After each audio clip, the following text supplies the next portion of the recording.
May isang player umano sa Terra Firma ang tumakas o nag-awol dahil hindi pa nasusweldohan. Siya na sanang inaasahang gwardiya na magiging franchise player na gusto makakuha noon ni Coach Shot at ng iba pang coaches. Syempre, sino pa ba? Nag-iisang guardian sa jeep na merong talento bukod sa magkapatid na Ahan Misi, si Mark Nonoy.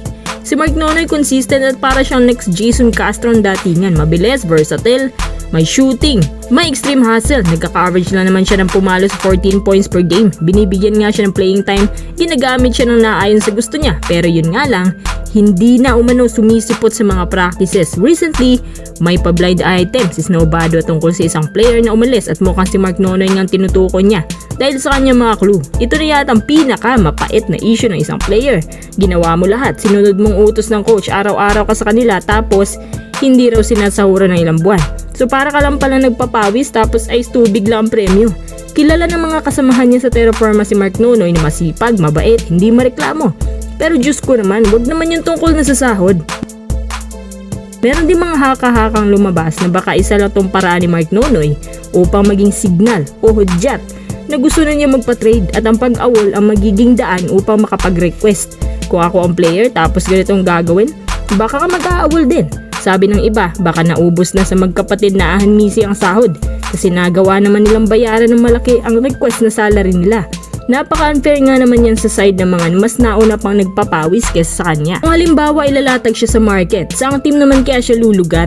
Maraming teams ang babagay si Mark Nonoy dahil sa kanyang hustle at ability sa playmaking, lalo na sa mga teams na wala masyadong guards o yung meron nga pero madalas mapilayan.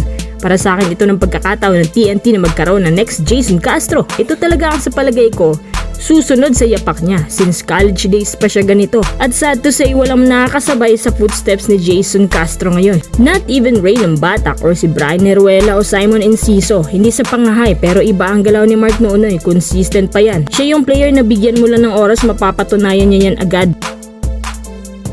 Ilang beses na tinalo na Terra Firma ang TNT noon at lahat yan pinangunahan ni Mark Nonoy. At itong Terra Firma naman, bakit pa sila nasa PBA? Pampa-warm up lang? Bukod kay Mark Nonoy, wala na rin si Kemar Carino. Pati si Luis Angalang lumayas na. Asahan rin natin na magkakaroon ng bagong negosasyon sa pamamagitan ng Terra Firma at ni Mark Nonoy. Kung gusto ni Mark Nonoy ma-trade, madali naman kausap Terra Firma.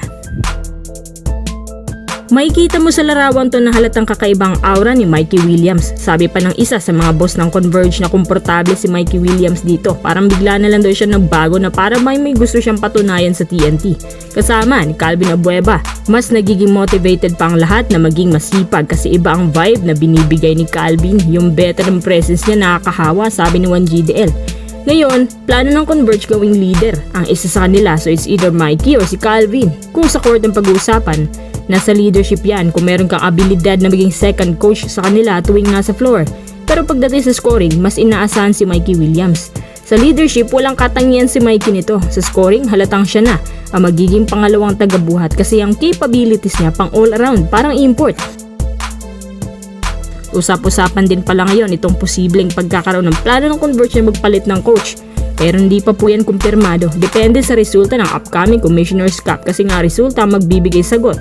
Kasi ang resulta ang magbibigay sagot sa lahat kasi ang galing na ng roster pero ganun pa rin ang mangyayari. Ibig sabihin, hindi sa players ang problema kundi sa coach.